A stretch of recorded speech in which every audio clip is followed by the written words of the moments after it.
Welcome to Australian Hunter. On today's show, I've got an interview with Abbey and Elisa from Grief. Their debut single, Second Summer, is out now.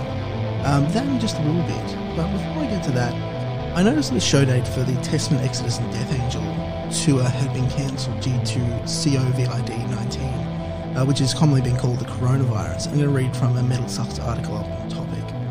Testament, Exodus and Death Angel, who are currently touring Europe together, announced that their gig February 5th in Milan, Italy, have been cancelled. Over 200 Italians have been diagnosed with the coronavirus since late last week, and 5 have died, mostly in the northern region of Lombardy, where Milan is.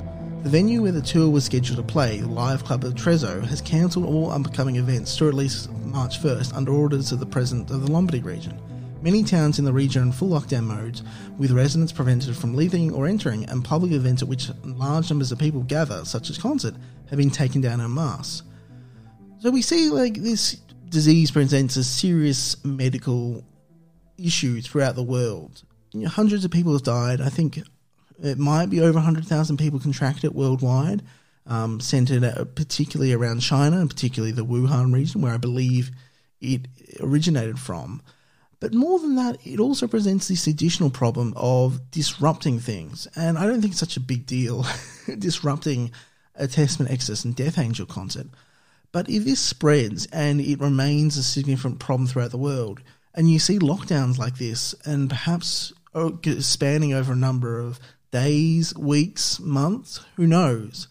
One of the things I really worry about this is sort of the additional effects, the potential disrupt food supplies, medical supplies, trade relations, the potential disrupt sort of things which keep our lives going, but even more that, things that are really important to the basic ability of us to not just enjoy our lives, but live them in a secure sense.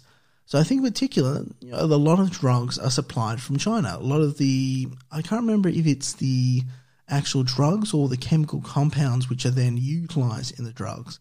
But the drug supply, I believe in Australia, I know it is very much so in the United States, relies on China.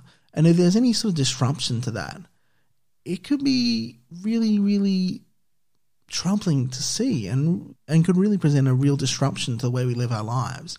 And it's really disappointing the fact that China was incredibly secretive about this, didn't open up as early as it should have to the international community to construct some sort of joint effort. And also the very lax approach. There's been a number of reports over the last couple of days about the fact that the Trump administration is basically not taking this very seriously.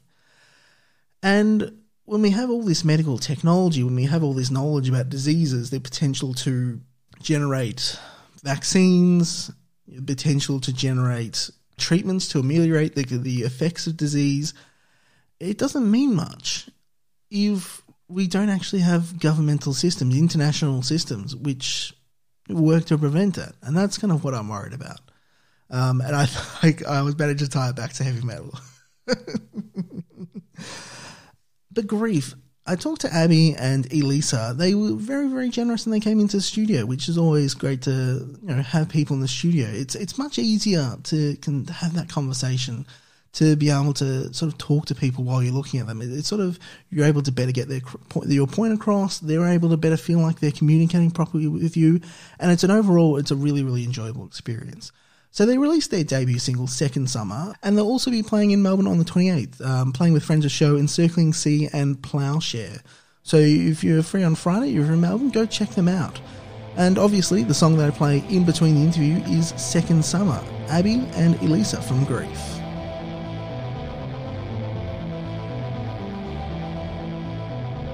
So for people listening, introduce yourselves. Who are you? What do you do in the band? My name's Elisa, and I play bass in Grief. And my name's Abbey, and I'm the vocalist. So how did the band start?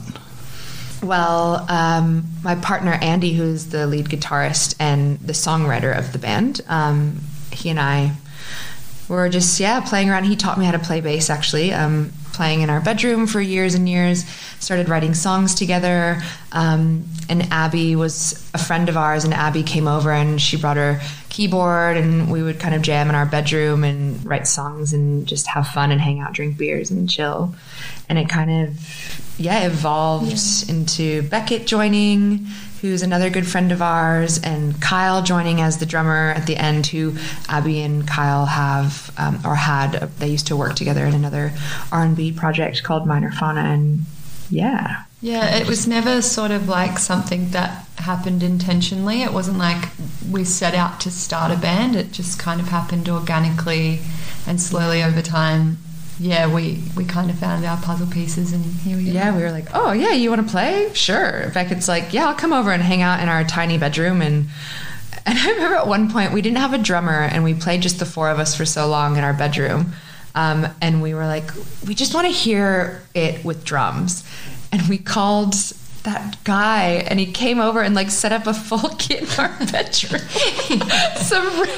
He wasn't random. He was a friend of your friend. But I remember that day and him rolling up, and we're like, "Yep, so welcome. This is our room." It was cute. Yeah.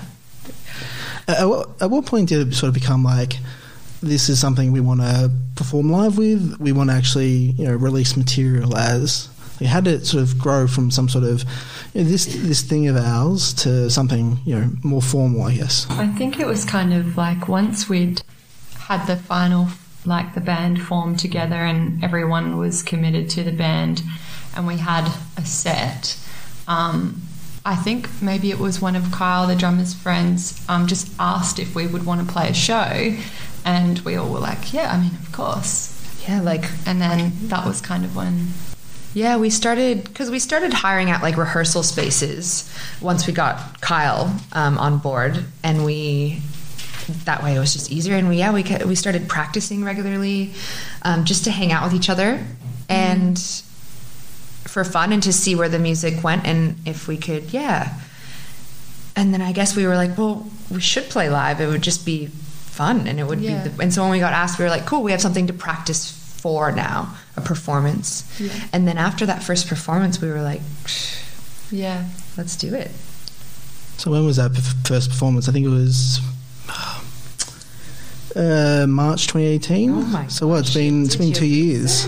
Was that the one in Footscray? Was that the Sloth Bar show? I don't remember, but I don't either. That was actually our first show, was in Footscray at Sloth Bar, which I don't really know much about the venue, but it was just like this total wild card lineup of acts that were playing that night. I think we were the only heavy band. It was like an open mic night of like local acts. And we were just out the front of this tiny little bar, and people were kind of spilled out onto the street, and by the end of it everyone was like, what the fuck was that? I think we closed it. Yeah, we finished there was like 10 bands. There was like a blues duo before us. Spoken word poetry. Some dad rock. Some dads. It was kind of cool. Eclectic. It was cool. Yeah, it was totally cool. It was a very like neighborhood feel. So obviously there's sort of been a few iterations kind of the band. Has that changed the sound from, you and Andy from the beginning? Has that evolved at all, or was there sort of original sound there? How has that worked out? It's definitely evolved. I think the foundation has always been heavy and dark. Andy comes from a hardcore background. He's played in a few hardcore bands, which is kind of how we met, because I grew up in Orange County where there's a really big hardcore scene. So I met him in California, and we got to know each other based on that. So it always had like a darker foundation. It was more, I guess, blue, like dark folk in a way, very Black Sabbath-y inspired chords and stuff. And then we totally had like some country twang in a lot of our sure. earlier songs as well. That's kind of like dissolved now that we're a full band. But yeah, back when it was like just the three of us, there was even a point where there was one song that was so country I would chuck the akubra on and sing in an accent, like in a really heavy accent. Yes. Like it was, and we called it the country song. So it was definitely, yeah. And Abbey it comes from a folk background as well. So it was like dark folk, blues, Sabbath. I think at one point we were calling it horror country. Yeah. What about the name? Where did that come into it? Where did you come up with that from?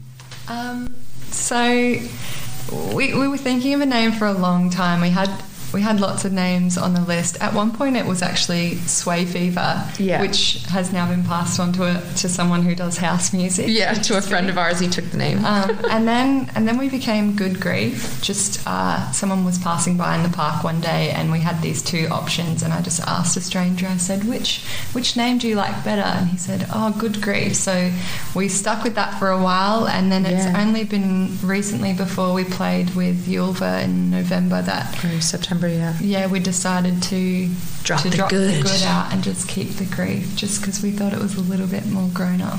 Yeah, it's definitely more mature, and I feel like that is kind of how our sound has evolved as well. It's kind of gone from not being, I mean, we still don't take it too seriously, but I think it's become, we all feel more safe now within the unit and the container of the band to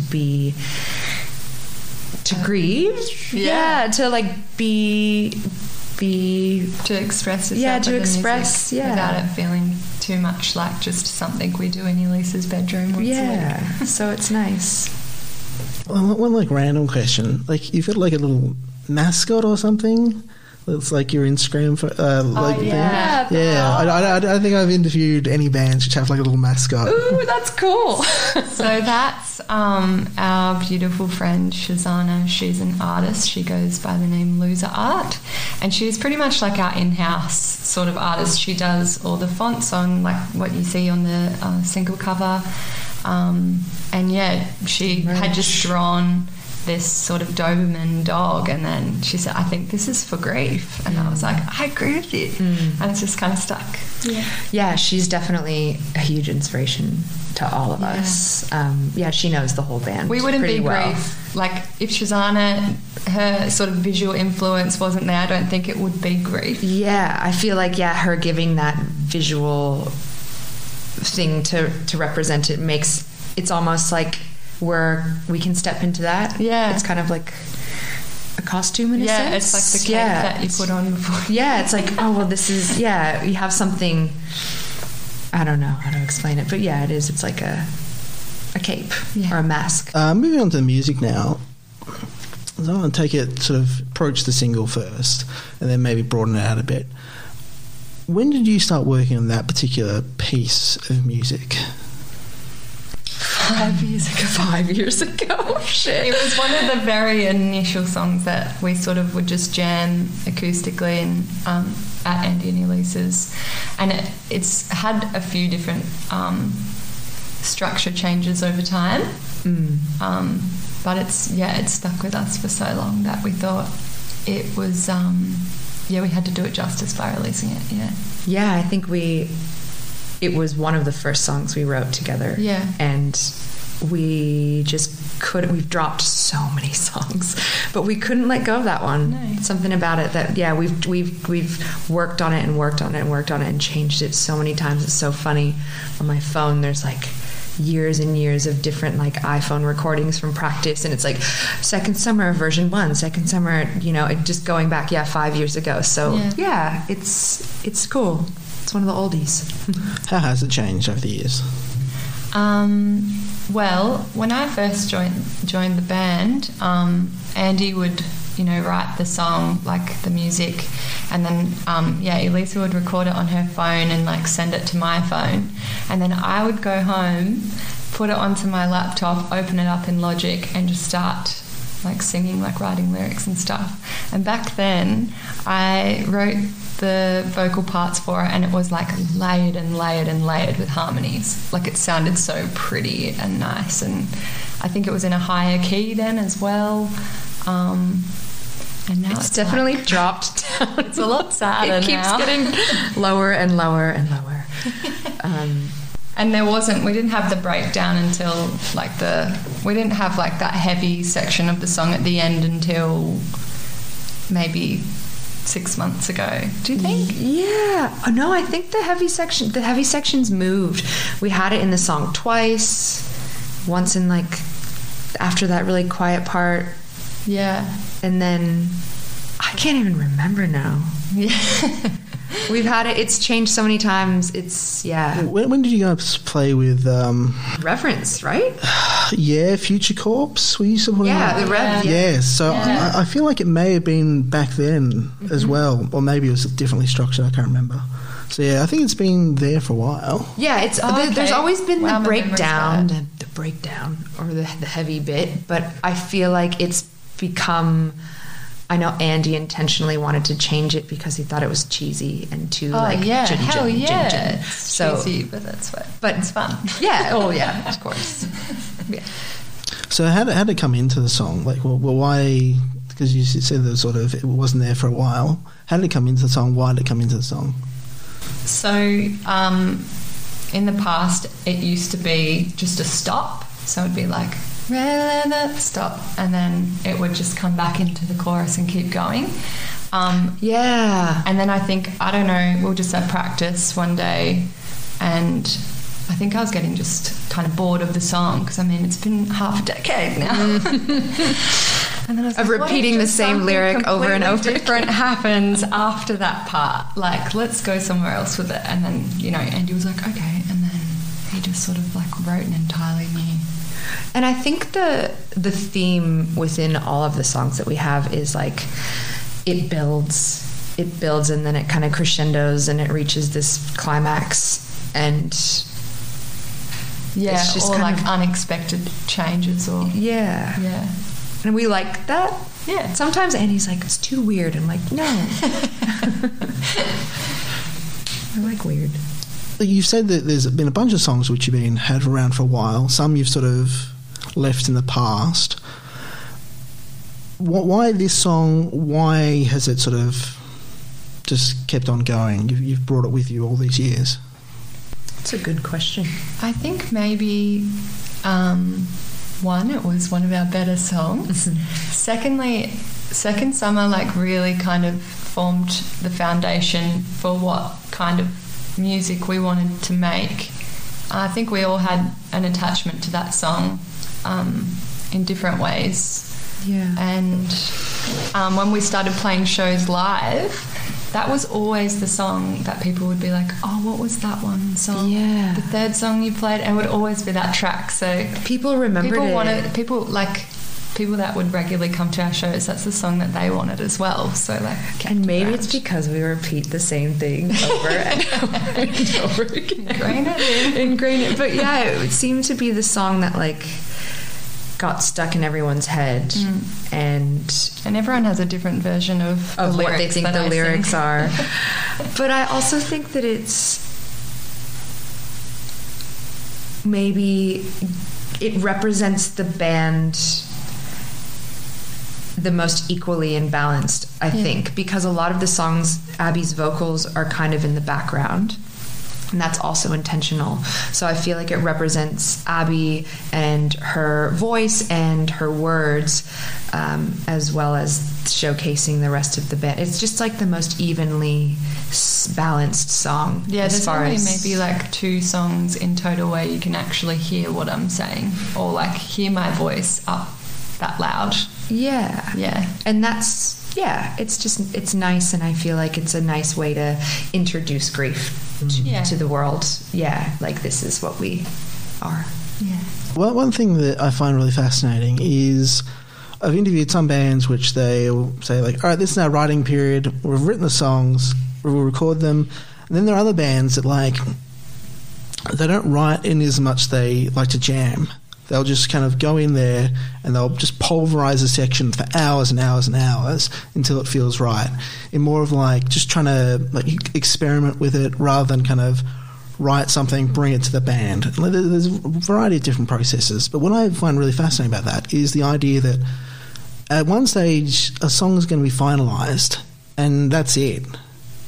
Like, what is that like for you, that this song has been changing? You know, you've moved, in particular, this section around for a while, you know, dropped it, brought it back in, and now it's kind of like, this is the song. This is, you know, Second Summer, forever more. Yeah.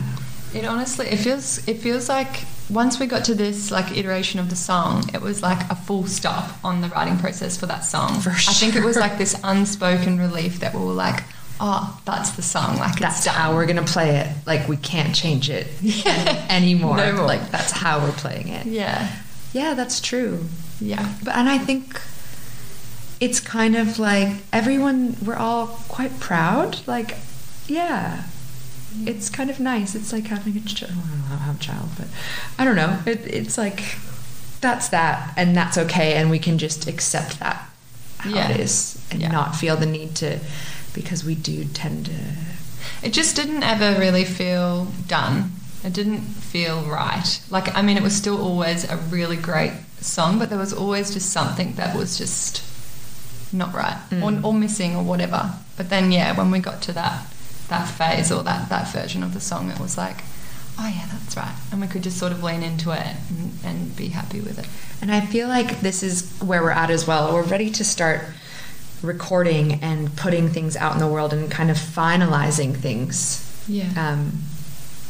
Which is part of the process as well, right? It's like you make these songs and then you record them and then they're there and you move on. Yeah. And then you move on and you make new stuff. Yeah. Yeah.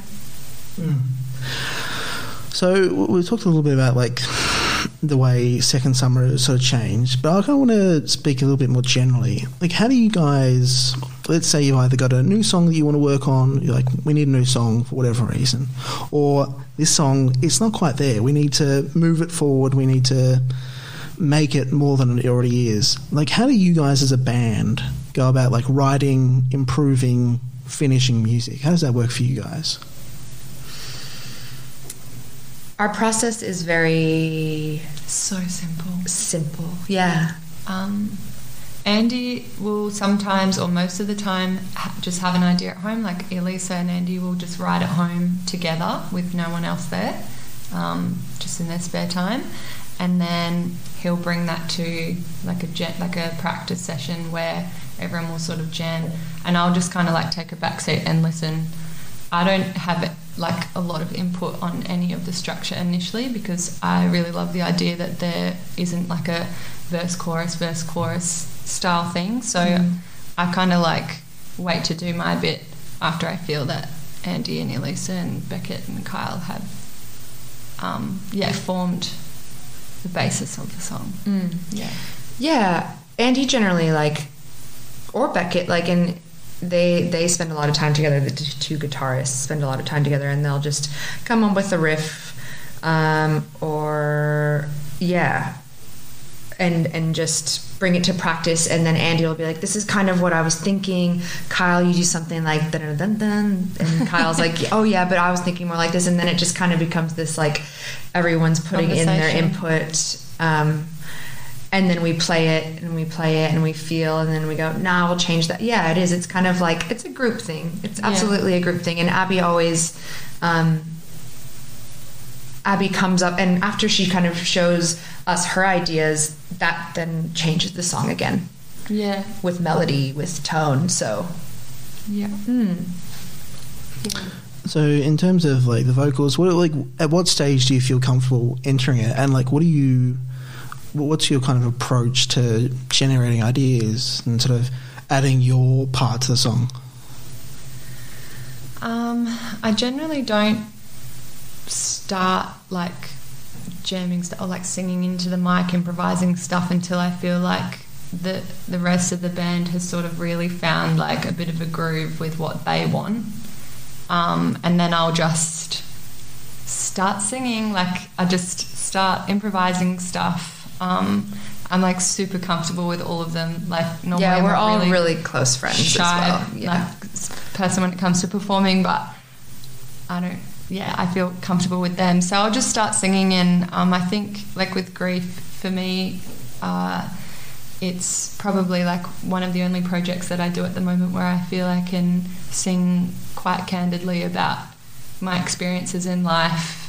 And so I really have just been drawing on experiences that I've had in my life that I feel are relevant to the project. And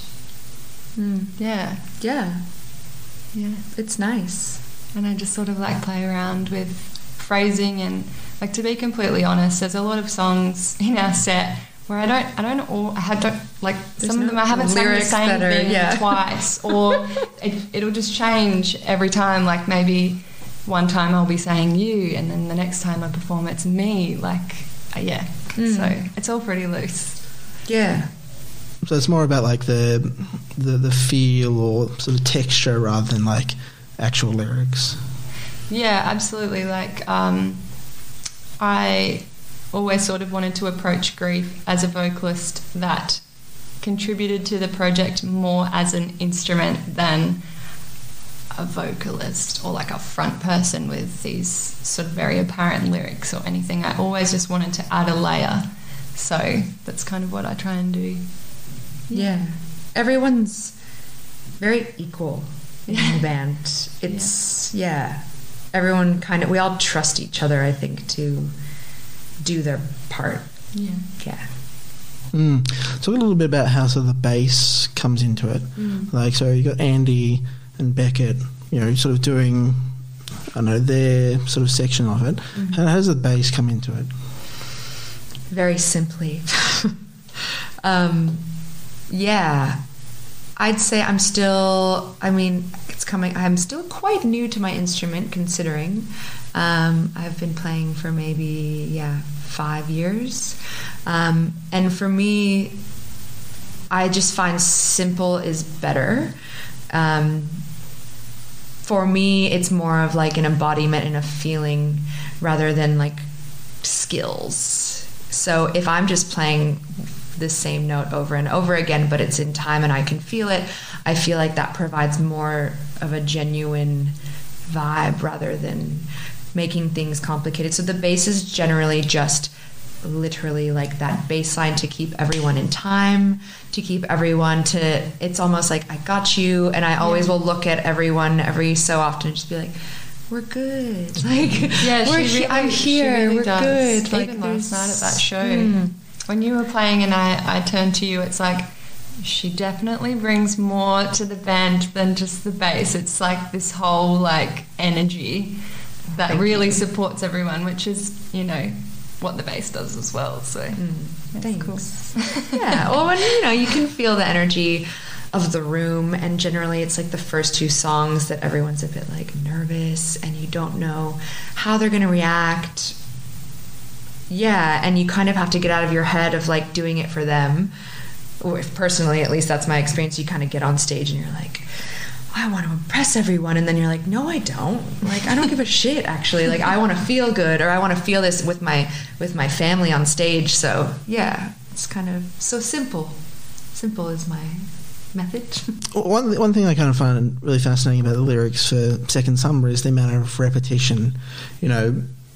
Obviously there's a lot of repetition in music, and we're talking about choruses and stuff, but the idea of that repetition flowing through an entire song, that's kind of a fascinating idea. Talk a little bit about that. So I was thinking about this the other day. I think I liken the repetition in the song, so as I was saying earlier, I like to draw on a lot of experiences in my life, dark ones, and so if you think about a bad experience that you've had in your life, this is something that's going to stay with you forever. Like, you won't forget those things, unfortunately, a lot of the time. And I think for myself personally, I have gone over and gone over and gone over experiences in my head and tried to, make sense of them or whatever. And I feel that's what the way that I've written the song lyrically and melodically and with the repetition is sort of representing, is just that going over and going over and going over until whether you reach a conclusion that's good or bad, like that's what I think was also really good about this heavy section at the end of the song, because it was like, okay, you go over something, you go over it, and then you have this burst of emotion, or you know what I mean, or healing, or whatever it is. Yeah. One other thing that I really like about the lyrics is, like, going through them, it's like lots of sort of contradictory phrases paired up together. Yeah. Talk a little bit about that. How do I explain? Like secrets. I've never really spoken about lyrics before. I think I was just plainly trying to describe a situation or a time and the experience that I've had by just picking out things that make that memory stick in my head. So not explaining the experience, but just explaining the elements that made it up or that made it occur. But I think, yeah, the contradictory like elements to it is a bit hard to explain. I know what I want to say, but I can't get it out. Yeah. Write a song about it. Yeah, right. So, this is how you express yourself. Let's talk some more generally about the song. Like, talk a little bit about how you guys went about recording it. Oh, yeah. With Javon, who's amazing, a friend. We met him because we put on a house show and we booked him as a support. And then, he was like, "Oh, have you guys recorded anything?" We're like, "No, we don't know any engineers in Melbourne, and the ones that we do, houses. We're not, you know." And he was like, "Oh yeah, I'm like a recording engineer. Like, come down to the studio, let's do it." Yeah. Oh, and he's studying, so he was like gonna record our song as a final project, and then that didn't end up happening. He just did it as a favor, which was so lovely of him. But yeah, we really kind of hit it off when he played with us. I don't know, there was something about that show as well, because his style of music is in nothing like ours, apart from maybe the content of it being dark and that being it's the like theme. SoundCloud rap. Yeah, it's like sad boy rap. But he also has a background in hardcore. In heavy music, yeah. So he got it, and he really connected to our songs as well, and we kind of stayed in touch, and she's really lovely to work with. Yeah. It's cool. Friend. Going through that experience, is there anything you like picked up or like would want to do better in sort of future recordings? Ooh. Well, one thing I picked up is that recording vocals for Grief is a lot easier than any other project I've ever. It was just like all a one take thing for me, so I was like, oh, this is fantastic. And for me too, it was a one-take thing.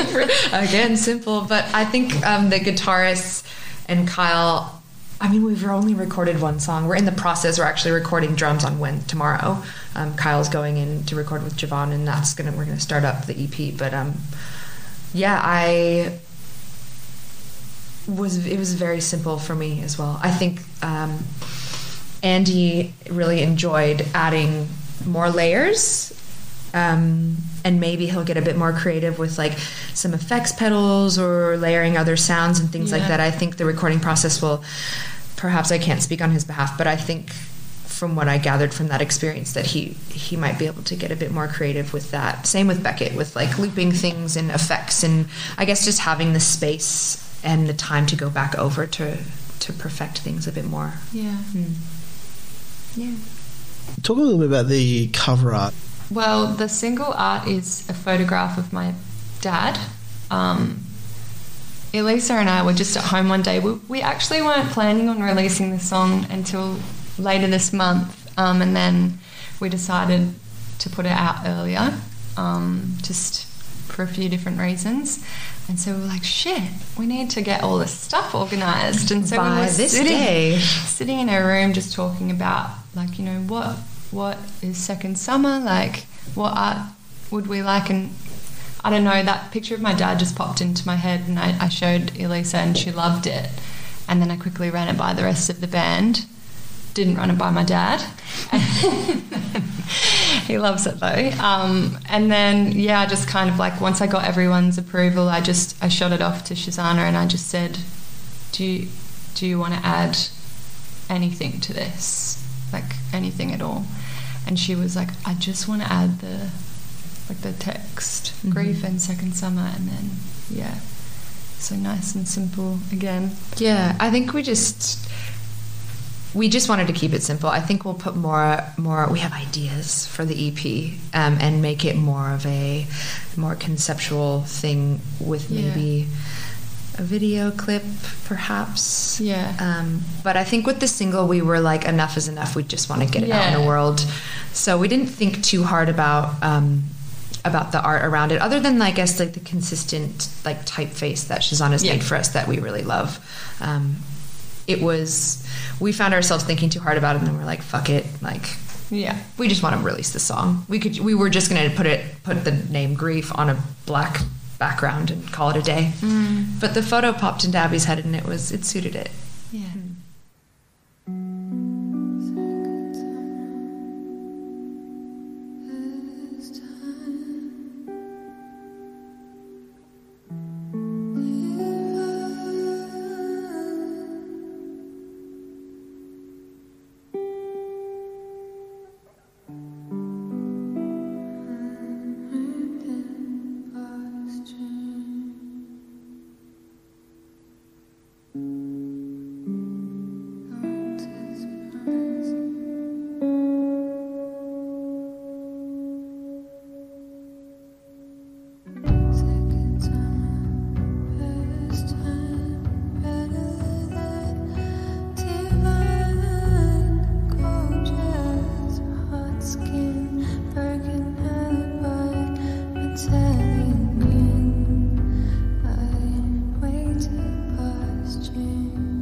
like play with a lot of different bands. I've seen you play with Future Corpse. You're going to be playing with Plowshare, which is a very noisy sort of black death metal kind of band. I don't know. Talk a little about those experiences playing with like just really different bands from different kind of poles of music. I think it honestly just comes from the fact that none of us are from Melbourne. Kind of like pariahs of the genre world. We don't really know where we fit. I feel we still don't really know. And so all of our shows have come from, networking and friends and people that come to our shows and they're like, oh, that was really sick. We'd love to play with you. Yeah, I feel so nice. It's been actually one of the most enjoyable parts about playing in this band is the variety and the diversity of bands that we get to play with, and to watch like where we're kind of finding ourselves. Like, I guess that's the thing with us, is that we can kind of be put here, put there. We can play with hip hop artists, maybe. Yeah. Hopefully. So it's been really cool. Like, for instance, we played on Friday with The World at a Glance and Blind Girls and Gil, how do you say it? Cremorne? Gil I don't know. They were all amazing. Like, the most amazing lineup of bands, and it was just so humbling to be like, yeah, like we do kind of fit here. Like, this is so cool to be with these people and this community, and how supportive it was, and relate to, and still really enjoy their music and relate.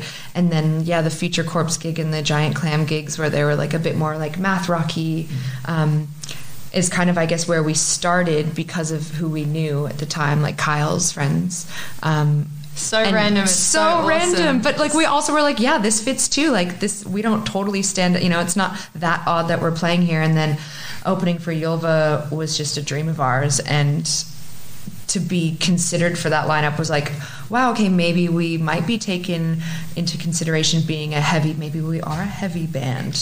Like, it kind of got to a point too where we didn't really know where to go or where to fit, so we just started putting on our own shows at my house, and those lineups were like, we would have like a DJ, like a full-on DJ, like a proper DJ, and then like a hip-hop artist, and then we would play it. And I never felt like that was like too much of a jarring thing either. No, it kind of just made sense. It could have worked. It was kind of like, well, for those of you that like electronic music or hip hop and R&B, like there are still elements that maybe you can identify with in our music, which I guess kind of is because we're all fans of so many, huge hip hop fans, and just fans of so many different styles of music, so many different styles. So it's awesome, and I can't wait to play the show on Friday with Encircling Sea and these noisy bands, and see how we fit into that too. And like, it's been the best part about playing in this band, is just kind of finding our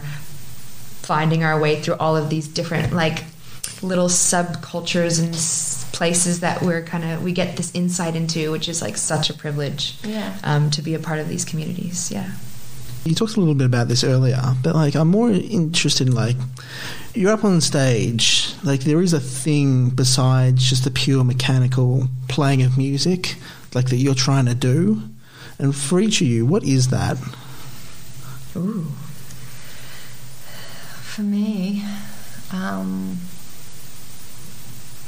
I have been a vocalist forever, and I think there's always this expectation, I don't know if it's from other people or if I just put it on myself, that when you sing in a band, you're meant to be up the front and, pumping the crowd up and all those sorts of things and engaging with people. But in grief, I'm just trying to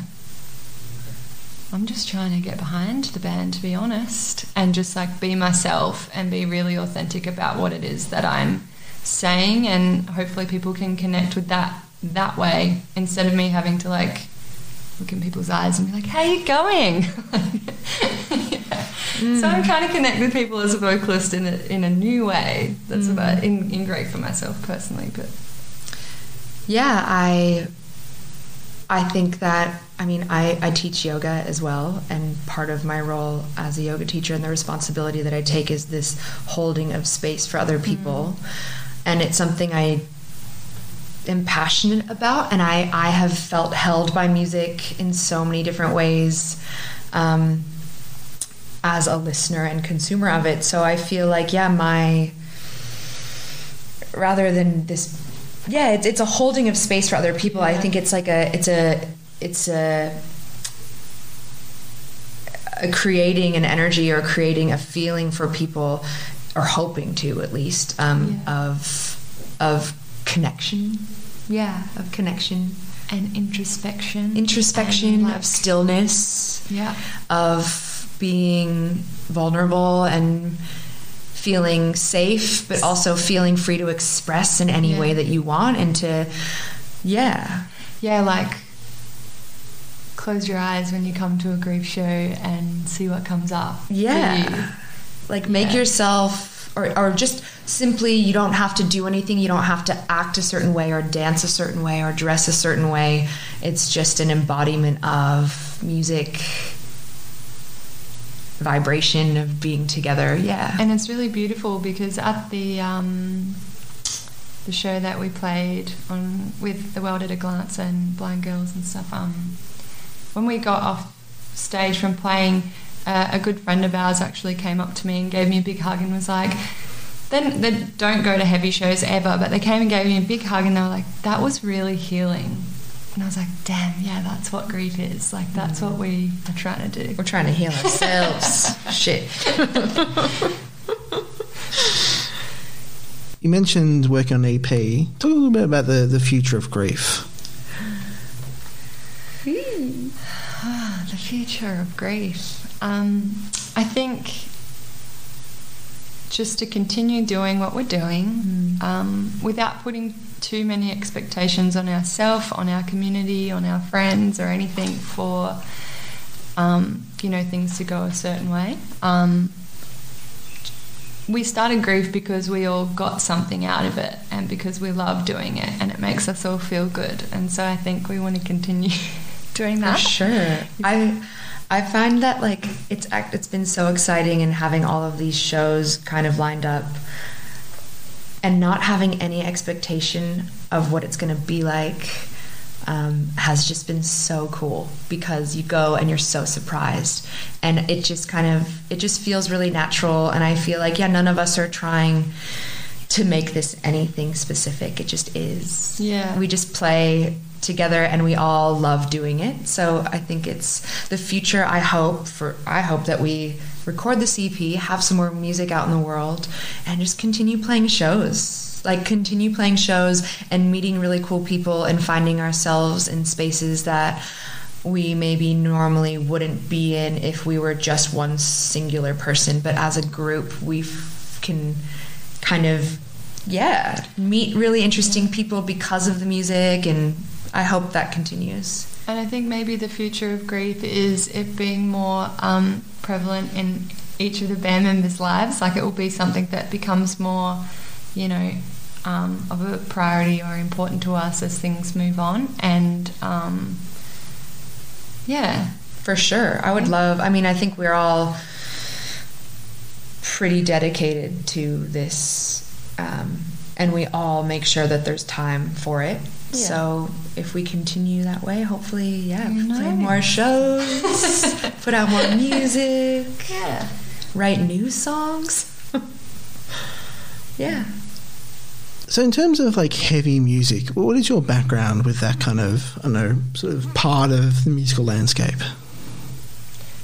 So I grew up in Yamba in New South Wales, which is just south of, not just south, but south of Byron Bay. And so in the town where I grew up, there wasn't anything to do really ever, except for every now and then there's hardcore shows on. And so as a really young teenager, 14, 15, that's what I would do. My mum would drop me off at these halls, and I'd go and watch hardcore bands, and I loved it. And I also think it's really cool because I was like, oh, it's just always boys. There's always boys in these bands. But I just kind of, that's where it sort of started for me. And then yeah, I've always just loved heavy music, and it just sort of went from there.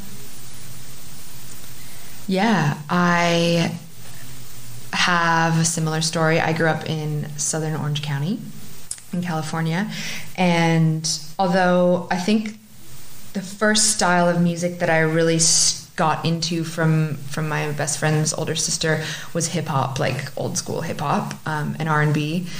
It was around the same time that I discovered, or that, like, I mean, Orange County, you go to all ages shows. That's just what you do when you're in high school. And, you know, back in 2003, 2004, like the scene days, it was just like you'd go hang out at the Del Taco parking lot, and you'd go to Chain Reaction and see an all ages gig. And that was just kind of where I found myself, was with, the hardcore kids. There was a big straight edge scene, there was a big metal scene, and everyone, and it's so funny. The interesting thing about Southern California is that if you are into, regardless of what type of music you're into, whether it be hardcore, metal, whatever, like, you like hip hop as well. Like, it's just kind of ingrained. Yeah. So I think I always felt fine kind of rolling through at these shows and stuff. And all of my friends were in hardcore bands. They'd have so many house shows and things like that. And it was just what we did when we were underage, and still what we did when we could drink, but is go to these all ages venues. They were like little sanctuaries. So definitely, grew up with it. We were doing the same shit on the other side of the world. Yeah. You talked a little bit about, you've both talked about hardcore. I think you mentioned earlier on that Andy was in some hardcore bands as well. I wouldn't say Grief is hardcore in any way. Like, but what do you think? Do you think there is any hardcore influence there? I think perhaps hardcore was the first introduction to heavy music for me, and for Andy, I know that for a fact. So I think for me, I kind of took that and explored it a bit deeper, and got interested in other genres. Got into a lot of like stoner rock and. And now I've found myself in this place of, that Grief. I think Grief today is influenced heavily by like Chelsea Wolfe and King Woman, and these more, I don't even know, it's an evolution of all of these different genres and still with this folk stream behind it. It's still got this like, country, folky, melodic vibe underneath it all. And I think Andy is happy to be playing these types of chords rather than hardcore chord progressions and things like that. He enjoys it, but I think creatively he feels these chord progressions more. I think it's like the hardcore stuff is just like the gateway heavy genre that we were exposed to as kids, and then it opens you up to so much more, and then that's how we sort of like get to a point where we all, and when you're so young, I don't know, you go through so many phases, but I find it interesting that heavy music in general has always just been this thing that's always woven through every phase I've gone through. Yeah. Personally, which is maybe because I was, influenced by it at such a young age. I don't know, but I don't know. Grief is not hardcore. Not at all. We don't even. So Abby, I want to talk to you first about sort of your other stuff outside of Grief. Yeah. Like, when did you start doing vocals? You mentioned that you've been doing it for a while. I grew up in a Pentecostal Christian household, so there's a lot of singing and stuff going on all the time. it would have started way back then. Like, I remember being like maybe 6 or 7 years old and going into the church on a Sunday and just walking straight up to the band because my dad was the pastor there and just being like, can I please sing this morning? Like, can I be in the band? And they'd just be like, yeah, sure. I think they probably just gave me a mic that wasn't turned on or whatever. But, yeah, that's kind of where it started. Talk a little bit about your sort of approach to it, because it's sort of very distinct style, I would say. My approach to it in grief specifically, or? Well, grief, but also like I've listened to some of Minor Fauna, and like I feel like there's sort of a little bit of sort of similarity between the two. Well, I guess like my vocal background is in folk music. And I find it really hard to sort of depart from that in anything that I do, whether it be pop, R&B or doomgaze. I think I still approach it with that sort of like really obvious like storytelling sort of thing. I don't know. That's a tough one. I don't know if I have like a very distinct approach, or if I do, I'm just not very aware of it because I've literally been doing it for like 25 years. Not sure. Talk a little bit about like Minor Fauna. What else do you do outside of grief? I'm also in another band called... Abby's got a million projects going on. I'm a Gemini moon, okay? I'm also in another project called Parlour. Have you heard of it? No? Okay. Well, we only just hit the socials. So I'm in Parlour with a good friend of mine. Her name's Phoebe. She has her own solo project called Montgomery, which you can look up later if you want. And it's a 80s synth pop sort of thing where we have completely different personas and we dress up as space cowgirls, and all of our songs are about ridiculous things. It's mostly comedy, but like the songs are good. Like the songs are good. The songs are Why good. You gotta go and do cocaine? Yeah. Lots of silly content. A whole like lore behind it, like whole story made up behind it. We've got this planet that we come from called Pansu, and we've been fighting our arch nemesis Peau there for quite some time, but we're coming down to Earth to do a few shows. So yeah, that's what I do. It's fun. Yeah, it is fun. And what about Minor Fauna? When did that start, and how's that been going? Minor Fauna started when I was still living on the Gold Coast. So I've lived in Melbourne for 6 years now, so I guess about 6 years. And then I came to Melbourne and I just decided to put a song on SoundCloud one day. I had no idea what I was doing, and then it sort of went from there. I met someone who was really interested in the music, and then they introduced me to Carl because they thought we'd work well together. Carl's our drummer. That's how it started. And then, it's a funny one, that project. It's very... She's a bit off it at the moment. It's labour intensive for me, I think. I do love it, but it's a lot of work.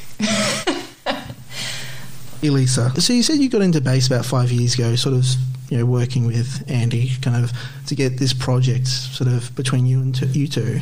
Like, talk about, like, do you have any musical experience before that and kind of learning bass, kind of, like, I don't know, later in life? It's sort of a atypical experience. Yeah, I think that I played the piano as a kid and the clarinet in school because you had to. And I've been a huge fan of music my whole life. Like, it's just been something that I've always watched and dissected and listened to and researched and nerded out over. So I think that it kind of came quite naturally when I picked it up, and especially because it's just, you know, there's only 4 strings, and I didn't have to worry about like accidentally touching another string. And Andy's an amazing teacher. He taught guitar for so long, so listening to him, and I think learning from your partner, it could either be awesome or really shitty, and in this case we worked really well together. Like I learned from him very clearly and well, and could kind of pick it up. And I lived with my guitar teacher, so I could, or my bass teacher, so I can kind of ask questions and practice. And I think that it just came from being such a fan of music and wanting to have that experience myself of playing it. What are some of your favorite bands or albums? Ooh. Ariana Grande. Thank You Next. Her latest, that's like her most recent. That album. Always comes on when we've had a few drinks in my backyard. Black Sabbath is one of my favorite bands of all time. So definitely love the classics. I love the classics. I grew up on the classics. So I love, Black Sabbath, Fleetwood Mac, and more current stuff. Chelsea Wolfe I'm a huge fan of her. Every single thing that she's done, I just love. Created in the image of suffering, King Woman. That was a big one. Amun-Ra, everything they've ever made. The Black Angels, I love. I love a little bit of psychedelic, trippy shit. I love Sleep. I'm like, but then there's also albums. That's a hard one. Kendrick Lamar, Rihanna, Mad Kid, Rihanna, Auntie, Kendrick Lamar, Mad Kid, Bad City, Bad Kid, Mad City, Good City, Good Kid. It's just MAA. I just look at the cover art. What is it? Good Kid, Bad City. Good Kid, Mad City. What else? Oh fuck, that's hard. Caroline Polachek as well. Hugely influenced by her vocals. She just released a solo album. I think it's called Pang. Can't remember, but I listened to that like back to back on the reg when she first put it out. Currently listening to a lot of R&B, to be honest. Like, I think that I go back to old albums for when I'm feeling dark and when I'm feeling like connecting to that. But currently listening to a lot of R&B. Ari Lennox, Summer Walker. Anyone listening to this podcast is going to be like, who the fuck are these people? What the hell? But I think that like we're all, I know Beckett's into Doja Cat at the moment. Yeah. He's going to kill us outed. And Cult of Luna, lots of like atmospheric style bands. And Explosions in the Sky. It's been a good decade of definitely everything they've done. But that's a really hard question. I'm just thinking of like recently what I've listened to, or what I go back to when I need a soul cleansing. And it's Pharmacon. I like. Sometimes I go down that hole for a bit of noise.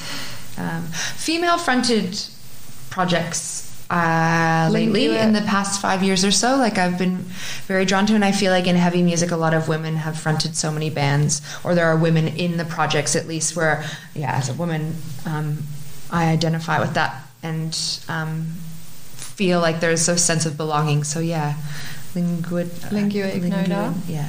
Amazing, life-changing stuff. What else did I see at Dark Mofo this year? Also the Hoodie EP by Fortunes as well. Local act. Yeah, it's such a big question, hey? Yeah, we're so all over the place. Like at least me and Abby. I'm sure the other guys could probably narrow it down. But then Kyle would take you down some like techno, dark techno, experimental, electronic lane. And yeah, we have very eclectic taste collectively. I think we all teach each other about music. It's very rare. I think Abbey and I, like, we spend the most time together, apart from obviously Andy and I, who are married, but second to that, it's me and Abbey. And so I think musically, like, we share the most, like, directly, but otherwise we're always just teaching each other about new bands. It's a related question. There'll be a bit of crossover, so like to throw out or whatever. But like, what have you been listening to, reading, watching, or playing lately? Ooh. I just finished The Name of the Wind by Rothfuss. What's his first name?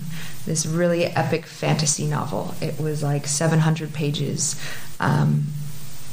And I loved it. And apparently it's a trilogy. So I love fantasy, science fiction. I also read a lot of books, yoga books. So books on spirituality, books on personal development and growth, really complex topics. I pick those up and put those down. But I like recently, the most recent book I read was actually something Elisa gave to me when we went overseas together a little while ago, and it was the Lydia Lunch. Paradoxia. Yeah, wow. Have you read that? Don't read it. It's pretty. It's a memoir of her work. But playing? Do you mean playing as in video games? Yeah. Okay, so NBA 2K20. Been a little bit obsessed with that. I think my neighbours probably think I'm a crazy person because there's a lot of screaming going on. I am really loving that at the moment. Yeah. And then watching this show, which is really odd for me to watch because I don't eat meat or anything like that, but there's a series called Meat Eater, and it's about this American guy who lives off the land and like hunts animals with a bow and arrow. And this is a show. Yeah. Wow. And I've just been watching that's just how he does his thing, and then how he like makes these really gourmet meals afterwards in his backyard with like the deer that he just caught. It's really interesting.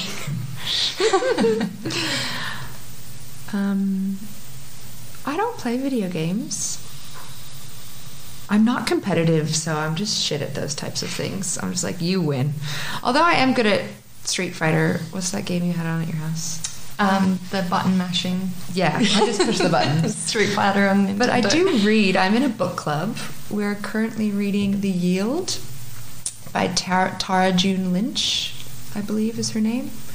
I'm also really bad with names. But Indigenous writers, we've been reading, the last 2 books we've read are by Indigenous authors, and fiction, beautiful novels. But yeah, that's also a good place. I love to read. So it's we meet like once every 6 weeks and pick a new book and discuss Is it 6 weeks? Roughly. But it's a good place for me to expand, because otherwise I would just read Harry Potter over and over again. Yeah, she loves her book club. I do love my book club. But listening to, R&B and like Afrobeat, lots of like Afrobeat, lots of like reggaeton, kind of Latina influence music. I've been listening to a lot of like pop stuff. I mean, I know like that probably doesn't seem surprising, but more than usual lately. There's an artist called Benny from New Zealand, and their voice and their like melodies and the way they write songs is phenomenal. And she's only 20 years old, so I can't take my ears away from that at the moment. Yeah, I haven't had anything, and then this means I need to reach out for new music, but like as far as anything down the heavy lane, I have just kind of recycled the same albums over and over again for a while. And I think summer for me, I go in and out of my waves, but summer for me is generally like when I listen to more upbeat stuff. Oh, and Blind Girls now too. Yeah, fuck yeah. So much good. Blind Girls. Yeah, because I've just been like obsessed with that at the moment. To Abbey and Elisa for Changing Me. That song we played in the middle was Second Summer by Grief, their debut single. Before I let you go, I want to give a few recommendations. The first is, I'm going to butcher all these because I don't know French, even though I took it for about 7 years in school, but I didn't pay attention. But the first one is by I believe it's a guy from Belgium doing a sort of project. I haven't had an opportunity to listen much of his other work, but I get the impression that it's a lot of different stuff. And this is kind of one in just a new series of albums he's working on releasing. It goes by Déhà, D-E-H-A. Again, I apologize, I don't know how correct that is. And the album's called A Fleur de Peau, 1, There Is No Home. It'll be in the podcast description, so just go there. But it's basically a single track post black metal album, if that's kind of an appropriate description, but it's very doomily paced in a lot of sections. If you're at all familiar with some of the kind of, maybe not sort of black and doom bands, but like some of these bands which draw on those kind of traditions, but sort of pace themselves very, very soberly and don't embrace some of the more fast black metal drumming and riffing. Phenomenal vocals in this album, both harsh and clean. That was one of the things that really, really bowled me over about this. And it's basically just the perfect kind of album to appeal to me. I think for you to really appreciate it, you might have to be one of the kind of people who enjoys or doesn't have an issue with like the kind of repetition that's present in some of these kind of black and doomy albums. But regardless, it is a single track album, and I think even the best of them can be a little bit of a chore. So if you're going to have a listen, have a crack at it. Make sure you've got a chunk of time. It's about 40 minutes. And sort of be in the right space to enjoy it, because I definitely appreciated it, but it's something you're going to kind of have a really sort of feel nice and free and nice and laid back to listen to, I think. The next one I want to recommend is Rien, Devait, Mourir by Angellore, and it's a mixture of doom, gothic, symphonic metal, and the first track, A Romance of Thorns, even mixes a couple of other elements, including folk and a Gregorian chant and a bit of black metal as well. And though I enjoyed that long opening track, again, it's got a long track, 20-minute opening track, it and the other long songs album don't feel like they can quite justify their lengths. The other two being Drowned Divine and Quelle Lure C'est Dépassant. They do have enjoyable parts to them, and it's not, I didn't dislike them, but there is a quality to a long song where it needs to feel like, all right, I can keep going, rather than like forcing the point. The shorter songs, particularly the second track, Dreams Along the Trail, adhere more to kind of related elements in between different sections and flow a lot better. And that second track really, I think it's really, really superb, particularly I think this album's really at its best when it is going for a very, very full, lush sounds full of synth strings, as well as maybe a flute or a piano part accompanied by some guitars. I think those are the parts which really work on this album. So check those out. They'll be both in the podcast description. If you want to hit me up on social media, I'm at AusHunger, that's AUS Hunger, on Facebook, Twitter and Instagram, and you can send me an email, australianhunger@gmail.com. If you've got any comments, questions, or if you're in a band and you want to set up an interview, maybe we can work something out. Until next time, thanks for listening. Bye.